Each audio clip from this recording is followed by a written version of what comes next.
qui se passe entre la RDC et le Rwanda. Mais Ruto a décidé de prendre figure pour le Rwanda. Donc le peuple kenyan n'est pas concerné dans cette histoire ici. Oui, le président ne devait pas s'y rendre, aussi comme les cas un peu de l'Ouganda. Mais la vérité est telle qu'il n'y a pas que l'enjeu autour du personnage Ruto. Il y a ces sommets qui est organisé par la France parce que Macron est là. Là encore, je ne comprends pas pourquoi Macron choisit un pays anglophone pour organiser un sommet qui a pour but de rassembler des pays francophones et de partager un partenariat équitable avec des pays francophones africains. De toute façon, on a pressé d'habitude.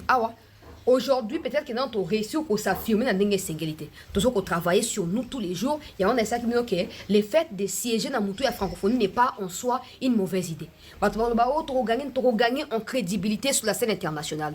Tu as gagné en puissance. Kagame a réussi à rassembler ces genres d'opportunités depuis 30 dernières années. Il y a un essai que même quand il tue au Congo, des gens ferment les yeux. Parce qu'en rassemblant ces choses-là, après si image que c'est un pays stable, c'est un pays en voie de développement, ou c'est un pays ceci, c'est là. Mais la réalité, ils ont rattrapé parce que la crise économique bat son plein au Rwanda et aujourd'hui commence à divaguer de partout. On a un soutien, notamment côté ya Tanzanie. Côté à Tanzanie. Donc, c'est Emmanuel Macron, ça il faut que vous le sachiez, qui a invité le président de la République pour prendre part à cela. Je suis d'accord avec vous, mais le président était obligé d'y aller, le président pouvait envoyer quelqu'un. Le président Tshisekedi a besoin que Mme Juliana Lumumba brigue la tête de la francophonie. Ce ne sert pas pour un seul mandat. La RDC est le plus grand pays francophone au monde. Ok? La France, c'est la France, mais en termes de population, nous sommes plus nombreux que les Français. Ce qui signifie que ceux qui parlent français au Congo sont plus nombreux que le peuple français eux-mêmes, ou lui-même. Conséquence, nous sommes les plus grands pays francophones au monde. Jusqu'à preuve du contraire, ça n'aura aucun sens que ce soit une Rwandaise anglophone qui puisse diriger la francophonie. Mais comme nous, on veut maintenant, mais comme nous voulons nous briguer à la tête de la francophonie, nous devons également consentir certains efforts et faire des sacrifices. Accepter que quand même le peu de notre orgueil redescende pour qu'on obtienne ce qu'on veut. On nous dit toujours qu'il y a un prix à payer dans toute chose. Et si ce prix consiste à avoir notre chef de l'État, bien sûr qu'il est sécurisé, bien sûr que tout est sous contrôle. Mais bon, on n'aime pas Ruto parce que Ruto ne nous aime pas non plus. Mais si, pour les intérêts de la RDC, cela nécessite que notre chef de l'État fasse ces déplacements-là sur demande de son homologue français, pourquoi il ne va pas y aller? Pourvu que toutes les conditions soient réunies pour sa sécurité, sa protection, comme c'est le cas. Il y a un essai sur Facebook que pourquoi prions seulement qu'il aille et qu'il revienne en paix. On sait que vous l'aimez. Le peuple congolais l'aime extrêmement. Mais cela ne signifie pas qu'il va commencer à s'asseoir seulement ici et rien faire. Non. Il y a un moment que pour ceux qui s'est moqués au début, oh non, il passe son temps dans des avions. Il y a en conférence de presse. Aujourd'hui, ça porte des fruits. Aujourd'hui, ça porte. Posez-vous la question pendant 18 ans. Il y a Joseph Kabila. Pourquoi il n'a jamais songé que le Congo peut diriger francophonie? Est-ce qu'on va dire qu'à l'époque de Kabila, on était le deuxième pays au monde qui parle français? Non. On a toujours été premier pays. On a toujours été premier pays francophone au monde en termes de population. Mais pour Kagame, pour Kabila, la coalition est convenable que ce soit une anglophone rwandaise qui puisse diriger la francophonie. Aujourd'hui, cette crédibilité que nous cherchons aux yeux du monde, pour le partenariat de gauche à droite, les Américains, le FMI, la Banque mondiale, et tout ça, cela nécessite qu'on consente certains sacrifices, mais pas seulement ça, que nous puissions diriger l'organisme, et ça va assumer la responsabilité, la crédibilité, parce qu'on suppose qu'il est intelligent. Je dis bien, on suppose qu'il est intelligent, on suppose qu'il est compétent, c'est pourquoi on diriger Bissikawana. Donc, on doit respecter, à moi, crédibilité, personnalité, bien, tout ça. C'est ce que nous cherchons. Nous sommes un grand pays. Nous n'avons pas devoir nous isoler au profit de Kagame comme Kabila l'a fait pendant 18 ans. Non! Nous ne méritons pas d'être derrière la table ou derrière le siège de discussion. Non. Nous devons être autour de la table pour discuter. Nous devons prendre des décisions pour les autres parce que nous en avons la possibilité et le pouvoir. Et c'est sur ça que le chef de l'État est en train de travailler. Donc on ne peut que soutenir cela. On ne peut que, pour ceux qui ont peur là, il faut prier seulement. Il faut prier seulement et c'est tout, ça va passer. Et d'ailleurs, il va retourner ce soir. Il va retourner ce soir. Ok? Donc, c'est pour ça qu'il est allé. C'était important. Et puis, il faut savoir que ce sommet-là va réunir plus de 30 chefs d'État Nena lobia to komi enfermé te ke to kenete po sali bo tete tete. To ko ke d'ailleurs po monguna na ya banga yo il faut la kisaka yeke ko ya pe na zone na ye ngbomi o décider o régner après ozongi. Ozo comprendre? Po monguna na yo banga yo sate ko banga so moninga ko sanga mabete yo tambola po ayeba ke oyebi ka zali mais ozo banga ye to ozo tambola. C'est ce qui s'est fait. Bien sûr que nazo ko insister sécurité zali garantie. Donc ne vous inquiétez pas. Ne vous inquiétez pas. On ne va pas fermer les portes par crainte de tout ça non. Et puis na lure to komi na ngona partenaire américain, tu sais qu'on ne va pas la battre. On va non. Bien sûr que depuis toujours la Tanzanie a une histoire de la déstabilisation de la région des Grands Lacs et particulièrement dans les Kivu là. Parce que le président Habyarimana et le président Cyprien venaient de la Tanzanie dans un sommet sur la paix avant d'être abattus dans leur avion par Kagame et ses hommes au niveau du Rwanda là-bas. Ce n'est pas moi qui l'ai dit, hein. Ce sont des Rwandais eux-mêmes qui les disent. C'est pas moi. Des anciens chefs de renseignement rwandais, que je vais taire les noms, mais vous connaissez, qui ont cité Kagame comme les commanditaires de cette situation-là. Donc la Tanzanie elle-même, si elle a besoin de quoi que ce soit, pour ceux qui s'inquiètent aussi par rapport à la Tanzanie sait comment se positionner. La Tanzanie sait qu'elle a besoin de dollars américains, elle a besoin de la RDC, elle a besoin des États-Unis. Naobi, États-Unis, Totiki, Bosa nini. Kabila tira kimbo na maboko États-Unis, tira ni maboko Rwanda. Donc bino ba congolais, mais vous êtes content que ce soit le Rwanda qui dirige votre pays mais pas les partenariats avec les Américains. Vous n'êtes pas des Congolais. Vous n'êtes pas des Congolais. Bino vous êtes d'accord que Kagame aya kabo makana Congo, azui minéré na kibongai na kibonzunzu. Wenga na zamu chopi na na hibi na bomi na kei. Mais les Américains qui viennent par la grande porte en signant des partenariats tout en respectant nos lois et l'être humain, vous dites que non, on les alliés sous esclavagisme et tout ça. Non. Boza va complexer, comme je disais sur Univers TV là hier. Ceux qui prétendent chanceler zaka propagandiste, propagandiste président c'est votre problème. Vous avez propagé des mensonges ici pendant 18 ans. La réalité sur le terrain vous rattrape aujourd'hui. Et parce que c'est lui qui a propagé les mensonges et vous qui avez prétendu les soutenir depuis toutes ces années, vous vous retrouvez aujourd'hui face à une réalité inébranlable. Vous ne pouvez plus supporter ça. Vous n'acceptez pas qu'il y ait des gens qui ne font pas la propagande mais qui disent la vérité en face de vous. On n'a pas à nous justifier. Wawa Mikolo, on se mettre à jour. Médias traditionnels et les qui vont se mettre à jour. Hein? Dans tout cas, Abino. 5 chantiers Ezali Wapi. J'ai vu 4 personnes qui se disent opposants. 1, Aza Kabiliste, Moussou Azali Moutou Fayulu, Moussou Moutou Sesanga, Moussou Moutou Katumbi, et d'ailleurs Moussou Moutou Yanani, ya Fayulu, na Yanani commence au Kabund. Baleki tina ba émission.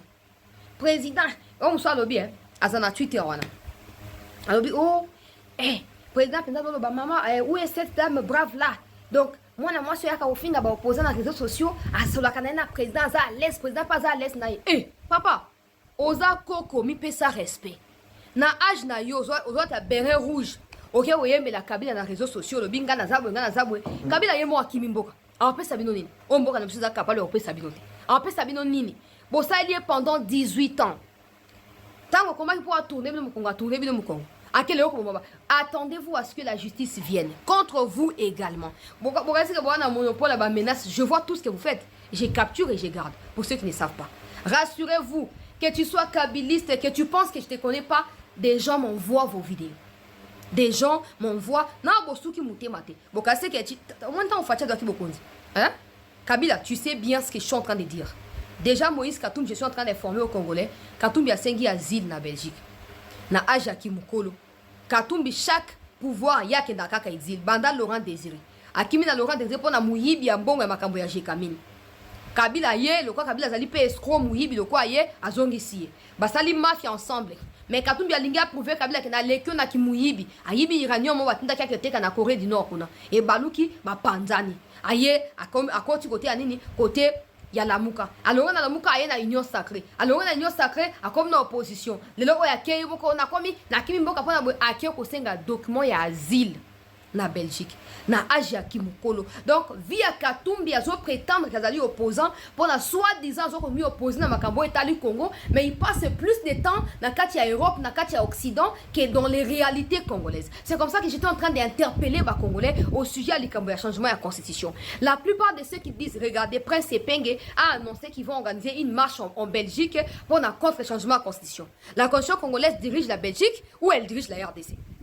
Aujourd'hui, on a que des gens qui ont des centres d'intérêt qui sont ailleurs, qui n'ont rien à voir avec nos réalités. Il y a un autre qui attend qu'on puisse avoir parole. Donc, il n'est pas la population congolaise qui va m'exprimer directement. Ils n'auront que les yeux pour pleurer. Ils n'auront que les yeux pour pleurer. Katumbi. Hein? Au comme le président message, non? Pour Senga retour dans Boka. Le président, tu peux répondre. Au comme le président message pour Senga bâtir une primature. Président émission bon ok na otia na primature après désister au lobby oh non ngana lingi na ngate na otia ngaka bat na kati ya gouvernement pour yebi koza incompétent o yebisa président ke na ko diriger na ko kate siko so ko diriger primature te ko diriger Congo nini Congo ya Zambie Congo ya Grec ya Grèce Congo ya Israël et soki ya nini Congo ya nini Katumbi na Kabila bat na bino bazo ya kofinga wana reconnaissez que contrairement aux mensonges divulgués et vendus aux naïfs depuis 18 ans, aujourd'hui, Tshisekedi n'a même pas encore atteint ces niveaux-là de propagande. Mais ce sont des réalisations qui parlent. La place à Tshisekedi, même la place n'a pas communiqué pour Namboka, ce sont des réalisations qui parlent. Que nouvelle ordre mondiale les ont changé. Les Américains vont dire non, c'est Tshisekedi qui va maintenant régner dans l'Afrique centrale. Région Agrala qui sera contrôlée par Félix Antoine Tshisekedi Tshilombo. Yango bomoni voyage au chef de l'État ke. Bolanda bakoro mukonza mboka ke ko signer te. Makambo za akate zake Museveni pesa nga boro ba américain ba pesa kiyo. Pouvoir nyonso Museveni azalaki nango devant ba américain et pas Tshisekedi. Paul Kagame alinga kende ba Amerika ba bisi konyata makolo na Uganda te. Esika Tshisekedi asa yoko meka koyate. Donc Paul Kagame moni que se retrouver na Nairobi, il devient Mandela à kosa la tour na Afrique mobimba. Akei na Nairobi kuna pe ba ko humilier Emmanuel Macron. Akesa la foutu. Est-ce que bomi va humilier Macron? Botala ba image. Macron suit parole à l'Oba. Apex Bango, Balobi, Akatina discours na ye. Depuis ce qui Macron moutonio sorti de Sapina Congo. Pour comprendre pourquoi Kimba a tiré la changer Bilamba a été déplacé à la ministère. Amen. Bilamba na Israël. Pour comprendre il ne peut suffire pas. Il ne peut suffire pas. A tout la parole. D'accord. Ah ouais, tu as mis Sarabino. Tshisekedi aza elima bato bando songo bavanti bolanda ba Moïse Katumbi Moïse Mbi alobi te o Moïse alobi Moïse Mbi pasteur titulaire ya Matata Ponyo. Pour votre information, système tel bozomona a été conçu par Matata Ponyo. Pensez-vous que Matata Ponyo parce que changement de la constitution Matata Ponyo est sous Congo batwana ne bazawa bayebi déjà que likolomo ko za la kati moko libanda une fois to changer constitution nga ba Frank Nyongo omoni batonyo so bazali libanda na Kabila batikali libanda siko ba Moïse Mbi ba bato oluka ba Matata Ponyo bazongo yoka sa ko soutenir changement de constitution papa wana exact étape ko simba te na la musabino mémoire les Américains ont félicité le président à Djibouti. À sali 6 ans, 6e mandat. Les Américains qui prônent sur la démocratie, mais Moutasali 6e mandat, va féliciter. Ceux qui vont féliciter Djibouti pour le 6e mandat. À combien plus forte raison tu sais que doit passer dans la terre rare? Makambo ya constitution otako tu mupanzi problème ezawa biliaki Kagame bisali nini likoki akende lobi tomoni kaka Freddy Kaniki Freddy Kaniki coordonnateur adjoint ya ba IM23 ayena message apusana pas ba ba membre ya AFC a un message bon ba tunye ba bi papa toujours se retirer quand aboyer toye bité ba réplique on peut se retirer on va retirer qu'est-ce qui se passe Kanika Abisi Bango c'est une mauvaise nouvelle les termes qu'il a utilisés alors bi pression yo Kagame civil papa bino bola la pongi imaginez l'Américain qui est mort à Museveni. Si Museveni, c'est à vous de choisir soit présidence Nayo, soit il rejoint de Kagame. Soit on dit Kagame, Kenena Kagame. Soit on dit au continent, Luko sauver au continent. Museveni a tali gauche, a tali droite. Ah, Mutuna Kwena ye. Museveni a passé du socide. Evariste Ndayishimiye avant d'ina noir. Donc, nenge tozo bisabino na minito yo, to encercler déjà Rwanda. Kagame ataki munoko non? Nenge nanga lobaki, Tshisekedi soza mobala simba constitution. Nanga ebisaki biso, accord esami à Washington kune tali biso te. Mais sur le tali biso te. Ba retrait bozo sa les a ndenge nini. Balongwe na sangi, balongwe na lufundu, balongwe na bamboke belé. Et bamboka na so basolonga, ba yibu bazoya. Ba kendaki na niveau ya Kamanyola, ba yibu balandi bango na Kamanyola. Pour vous dire que Biliaki Kagame bisali nini bikoki. Papa, ba américain ba ke plus loin. Nazo e ba président Tshisekedi lesi ba américain nini. Un démocrate. Biso nyoso to bi ke ba démocrate ne ba simba Kagame. Mais tout le monde est démocrate à télé, ah Donald Trump. Pour ma cambo ici là, tout que nous avons ça là nous, tout que nous avons adopté loi moko. Loi là bazo bengango Stable DRC Act. Donc la loi sur la stabilité en République démocratique du Congo. Tu sais qu'est dit les Américains bango ba bandi balobi ah non ba Congolais ba kufi trop. Bandeko, to mi bete la norme maboko. Papa, Touti Moussika 18 ans, il y a Joseph Kabila na Congo. Kabila a qui malédiction pour ce pays. Kabila a amorcé les Congo. Kabila a décapité Congo au profit à un milliard naïe. Le président Tshisekedi a la carte à rachat, le prix du rachat. Ils ont récupéré Moko. Naïe le London a comprendre que le Congo était déjà balkanisé. Voilà pourquoi Kabila pensait mon soudanisation est la malade. Soudanisation et Zala qui accompagnait directement la sanction. Les Américains vont appauvrir Kabila à cause de la Sika à Kovani. On est Olayo la mugi bakanyimbo. Olayo la mugi bakanyimbo. Tshisekedi azotambola na yawa, azo yenga. Les Américains disent que Tshisekedi vanda kimia. Yo si to ebisa ki oketo zo tsa kimia te. Yo vanda kimia. Ba memi loi ekomi na congrès. Soki bazui déjà loi, ba memi yango na congrès. Ezo comme loi fédérale. C'est-à-dire Donald Trump peut partir, mais cette loi restera pour toujours. Même le président Tshisekedi a goyi kokende. Lobi junior a comme président a goyi okuta loi wana. Yo fandi o medi bangi o Tshisekedi ezo sale le côté. Tshisekedi ezo bimisa Congo na kati ya molili. Kagame Solela, Emmanuel Macron Solela. Quand le président Tshisekedi n'a pas français, abengi ba français boya. Masolo Ezawa, Congo est le pays le plus béni au monde. Nous sommes potentiellement riches. Donc on peut ça bino minéré, donc on peut ça aux États-Unis. Conditions à mon corps, président Tshisekedi a ici bango. Conditions à mon corps. Bon reconnaître quand même Génocos de Coco, baboyi. A que pas la Belge, boya qu'on soit minéré. Condition kaka mon corps. Bon reconnaître Génocos. On dit bah partir au basala et pas il y a président sud-africain onani Nelson Mandela. Bagasa ba on meke pas Tshisekedi. Tshisekedi a dit non. Bande ko ba Congolais ba kufa to ko tika bango le kate. Ma ko yebisa Tshisekedi. on peut tout oublier, comme ça on peut négocier. Bato bakufa déjà Tshisekedi David non. Ce qui n'a meki comme ça les loko wana qui m'invite à kobimelanga, qui m'envoie kobimelanga. Moi j'ai une mission. Les sons des Congolais doivent être vengés.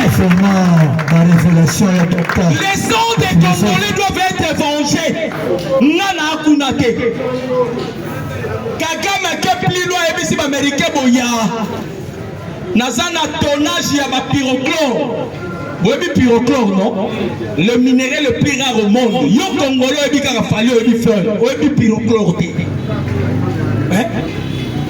Pyrochlore, premier pays c'est la découverte en Norvège. En 1826.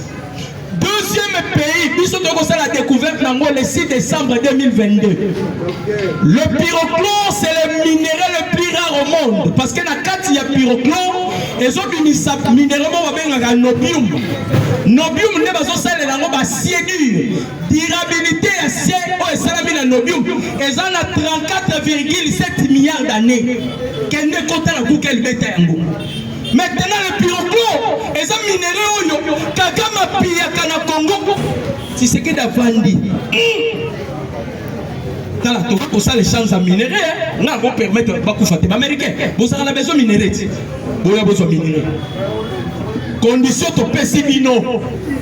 D'abord, la protection. Balkanisation à Congo.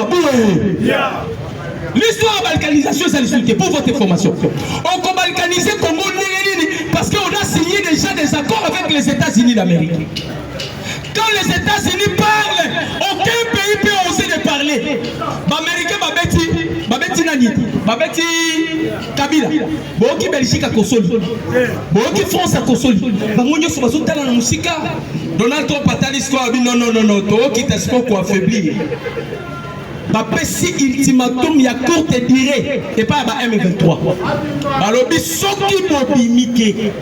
Imaginez bakoti réunion na bango bakotaki na Mushaki. Même fait salemaki na Kalundu si vous allez vous souvenir. Paul Kagame balingi batake Uvira. Non, bazaki déjà na Uvira. Balingi batake Tanganyika. Kagame vanda binono na bengisa ba commando nanga. Abengisi ba commando ne bazalaka na Cabo Delgado na Mozambique. Des officiers à haut niveau. Papa baye na Kalundu bakoti réunion. Bakoti réunion. Ah, trône mati. Kaka! Tous les plans machiavéliques au Paul Kagame azalaki na monamaye. Le même effet yeko Salema Wapi na Mushaki. Bakoti réunion avec plusieurs officiers na Mushaki. Dans bakoti réunion bazo planifier maman nangai. Babo sala Eri qui prend ça en action. Drone mati. Et bandi kotal etali kakakou. Batouana yo solamaye. Kagame alabi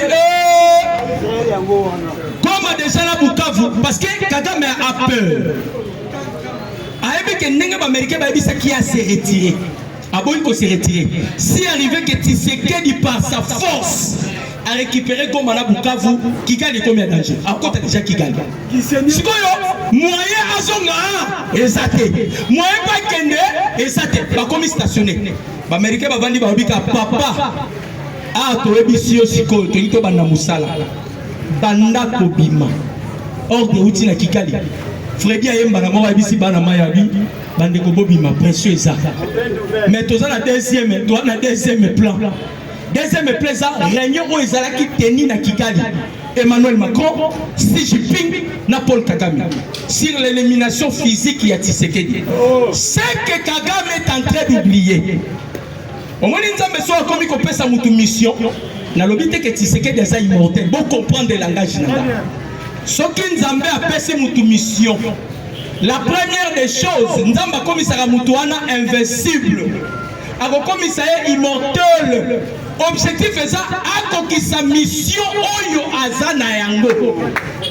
Le président Tshisekedi est comme le type de Jésus-Christ. Jésus-Christ étant sur terre, il était allé dans le séjour des morts pour récupérer la clé de la vie qui a été tenue par l'ennemi. Jésus-Christ aussi, Oh, ça qui mission, tu sais qu'il y a na Congo. Mission, tu sais qu'il y a nini. Donc, dans l'occultisme, récupérer la clé de la délivrance des peuples congolais. Ah, on a zoé bisabino, mokile koti trouble zanini. Un vendeur de pizza a un bébisa, calcule et salema, il y a cela 1000, après ce qui 1000, ce qui combien d'années? Yambula Nambula, le président Tshisekedi a ballonné le système ya néocolonialisme. À côté de ce trouble na mitou ya batou. Paul Kagame kei gauche, a son guitare tamituni. Pourquoi kak États-Unis zoyoka Tshisekedi? États-Unis zoyoka kikalité. Tangu to uti kobeta bango, nanga lala la mukite a commis lettre zo komela nani Marco Rubio. Marco Rubio répond de bango les États-Unis ne négocient pas avec les terroristes. Donc réponse c'est ça que ceux qui Kabila a été sanctionné pour leur soutien dans la M23, c'est que Moukoleza Gouya, bah ce sont qu'ils appellent les M23 parce que les États-Unis ba karaté, papa bâti ba milliards. Les Américains ba lobby tous sont fongolasco mutema pour na Congo. Lokola balobaka l'Afrique a la forme d'un revolver dans la cachette se trouve au Congo. Biso tozo banda siko ko pelisa moto na Congo pour que Afrique ça la émerger. Ce qu'on veut écouter na président Moko bandeko. Olali olamuki to betali sur le président Tshisekedi ozotanga komba Fayulu. Mais tu t'es contredit bandeko ba Congolais. Fayulu n'a jamais été politicien. Fayulu n'a jamais été politicien. Donc, le président Tshisekedi Kokene na Uganda accueilli pour une mission. Accueilli basa la remise et reprise na Polkana Kakuta Museveni. Museveni a tali vina hier, a tali makamobele. Soko s'entêter au mato qui taba américain ba osala nini.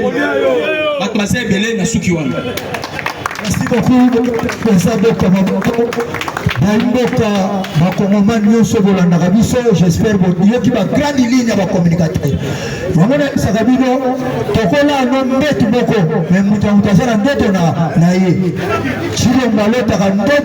révélation mais dans il y a élection.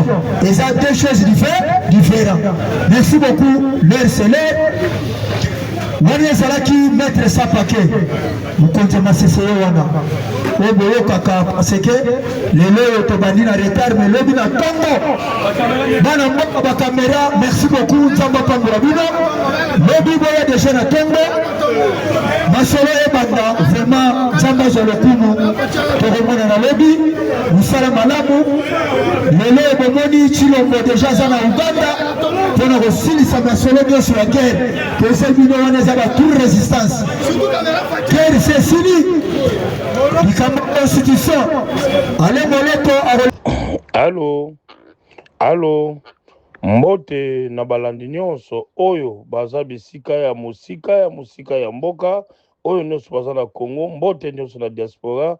Merci na bino nyonso bopesi confiance na Papa Ngunza. Merci na balandi oyo nyonso pe bazaki na ba problème Papa Ngunza azulango solution. Merci. Lelo na banza na monde ya pouvoir ancestral na spiritualité tokozala mingi na mwa makambo ebele. Ero yoki mateya ya Papa Ngunza fongola mato ivanda kimia landa koyeba que veut dire stabilité oyo eza na vie ya mutu, que veut dire oyo ezosala mutu pasi na bomoi na ye. Merci. Premier sujet na banza lelo biso mibali tozalaka mingi na ba problème o ti lelo soki oza na ba norme ya droiture te okokozila ngo solution te. Lelo eloko ya liboso na basi oyo tozobala. Lelo oza na mwasi oyo ozo proposer be oyo ozo proposer te. Mwasi muso aza abimi na 20 mibali, 30 mibali, 50 mibali. Elingi koloba chaque mobali aza na esprit na ye, aza na molimo na ye. Yo moni po bolingo oyo tomonaka ezalaka aveugle. Mais yo sepeli na ye ozalaki deja na ba intensif ya ye ya kobala ete. Mais yo sepeli na ye pas de problème. Benga Papa Ngunza pona ko nettoyer kosilisa nyonso. Lelo mwasi mutu ayaka na stabilité na kati ya ndako pe ayaka na pe oyo tobengaka po nyonso pe mutelekaka. Yango moni bolandaka mateya ya Papa Ngunza mono bavene kisaluka ko bankaka munanzila tata wa beto Simo ki Mbango. 18e VOS. Yango moni tozala plus koyeba nini oyo esengi ya kosala. Merci. Premier sujet na banza Papa Ngunza akopesa bino toujours numéro na ye ya bandeko mususu balandaka Papa Ngunza, bandeko mususu nanu balandi te bazwi po kazo ya kozwa numéro lelo. Merci.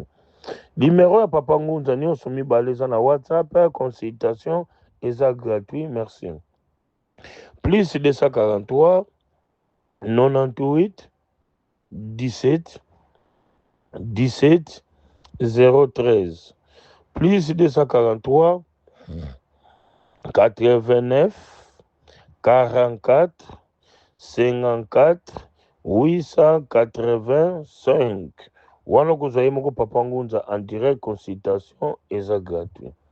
Merci. Na deuxième sujet lelo tozomona batu bazomitungisa mingi olobi Papa Ngunza ozosunga kaka mibali, ozosunga kaka bapapa biso bamama. Merci. Lelo oza na problème obota nanu te, age ya menopause eleki etiaki nano obota te, benga Papa Ngunza. Botika na bino komela biloko komelamela mpo nini ozoluka libota, matrice eza na problème tututu. Papa Ngunza akosalisa yo na eloko kaka yo oza nango na kati ya ndako, mai be mafuta direct moke kobota na yo. Papa Ngunza asalaka bana te, nakozwa nde makasi oyo mfumu wa beto tata Timoki Mbangu na connaissance na sagesse na intelligence oyo bapesenga na kati ya spiritualité. Nzambe oyo akeli mutu nyonso na kati ya mokili asala defo ya mutu te. Biso moko tozo se komplike na suka kati ya koyeba nini oyo esengi ya kosala. Lelo bandeko nyonso bazala na kosepela mingi Papa Ngunza bapesi esusu option mobimba oyo mundele azwili solution te, oyo monaka mutu mwindu aza na mayele ebele na kati ya pouvoir oyo eza ancestral. Yango wana bofongola matoi boyoka. Lelo mutu nyonso aza na problème ya sida partout dans le monde ozali. Lelo na banza kisi wana mundela azwi solution te, me baye kopesa Papa Ngunza pouvoir susu ya kolongola kati ya sida. Traitement nango za pendant 7 jours oki kosala ce examen. Oza na problème balongolaka yo makila oke Suisse, Belgique, Canada, Papa Ngunza bapesi ye schéma oyo ezali na ndenge ya spiritualité ya kolongola maladi ya sida immédiatement. Oza na problème VIH, problème ya sida, benga Papa Ngunza kozala na bobangi te. Numéro yango yo bapesi yango eza gratuit, consultation gratuit. Problème ya sida plus 243 98 17 17 013 plus 243 89 44 54 885. Merci. Kozala na soni te, kozala na bobangi te, eza maladi.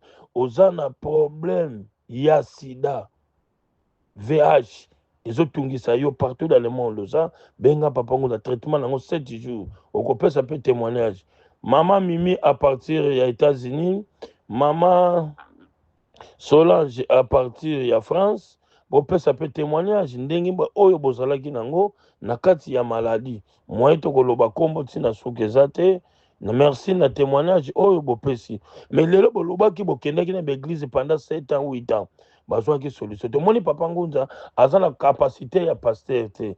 Un pasteur po azwa voyance na bisika nyonso azali, fo benga Papa Ngunza na sunga ye ya koyeba kati likamu nini oyo eza na bomo ya mutu na kopesa ye voyance ya kozwa popularité oyo alobi ezala considéré. Papa Ngunza aza na niveau ya pasteur te. Pasteur nde mutu akoya Papa Ngunza po apesa ye mayele oyo kati ya kosalisa. Lelo batukisa side monanaka te. Mais elle va passer connaissance par Papa Ngunza. Et mon ami comment? Troisième sujet. Aux un problème, il y a éjaculation précoce. Yo mobile. Les lorsque yo mobile, impuissance, c'est en akati anzoto. Carrément, ndako kozana stabilité ya malamu te. Lelo soko kozana mwasi oyo azana bunzambe te, carrément mwasi wabanakola la ke libanda, mwasi akobimaka libanda. Yo mama olingi mobali na yo. Oyoki message oyo Papa Ngunza. Dimension nyonso.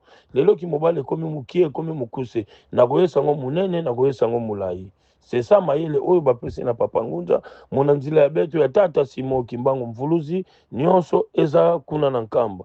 Lelo banza ba pasteur bozongi na connaissance ya kosala ka voyance na kombo ya tata Simon Kimbangu mais bozalaki na kobanga na kodute obandaki kondima te lelo le fête oyo eza ya le 6 avril oyo ya papa Simon Kimbangu Mvuluzi mona nzila Kimbangiste nyonso na nzela ya nkamba. Merci. Lelo ebo bani kosala prédication na komba tata Simon Kimbangu bozwi connaissance ya ko comprendre. Lelo papa Ngunza alobaka yango chaque fois. Problème oyo eza na mutu. Lelo mutu mususu famille ezo compliqué ye, mutu mususu mbala ezo compliqué ye, mutu mususu mwasa ezo compliqué ye, biloko mususu batu oyo kaka ya mokili. Lelo mutu komplikaka mutu ezaka toujours famille. Et oza na problème ya blocage, et oza na problème stabilité zate. Moi si na katanda kwa zo yokate, moi ça zaka na soumission. Soki moi ça zo yokate eza déjà malade munene oyo eza na kati ya ndako. Oza na mituna, oza na question ya kotuna papa Ngunza, benga papa Ngunza en privé. Lelo mundele, soit disant mundele asalaka biloko. Biso toza bantu, lobi mundele akokoma mutu mwindu akoma mundele. C'est ça la compétence ya spiritualité. Nga na salaka pouvoir ancestral. Oza na problème oyo bapesi nga mayele. Ya likambo etangami ya sida ate salaki 10 à 15 à 20 ans.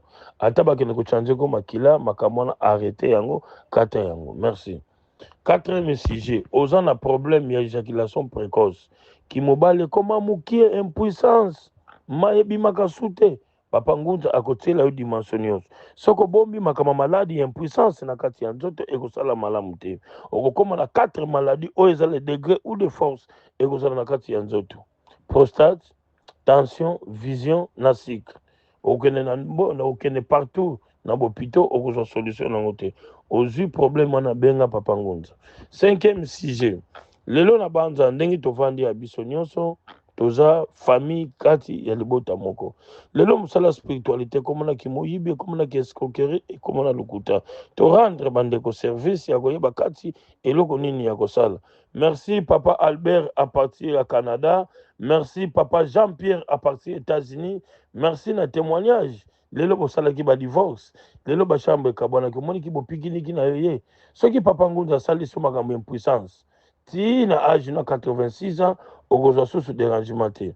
Oza na problème ya cycle. Type 1, type 2, type 3, absence ya pancréas. Partout dans le monde bisikosali, benga papa Ngunza, séance on est 3 jours, ok, kosali c'est examen, malade on a cycle, et kosala sous na nzoto te.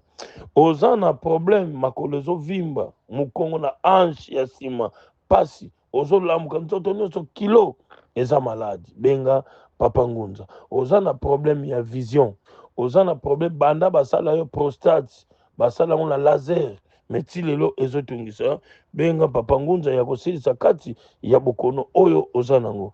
Oza na problème ya vente na yo eza malamu te, otekaka biloko, promotion zobima te, mbongo na yo ekangama, partout dans le monde olingi fonction, olingi grade, olingi bamite yo to mérite kaka bisiko zali, benga papa Ngunza, munanzila tata wa beto Simon Kimbangu, Mvuluzi, nyonso, eza na nkamba. Merci na ancêtre. Merci Mfumu Kimbangu, merci Mama Kimpavita, merci Nkaka Wabeto Mwanda Nsemi, yani wakele longi wa Kongo, watu vana mpengangu, yendwenga, munanzila ya mpeve ya longo. Merci.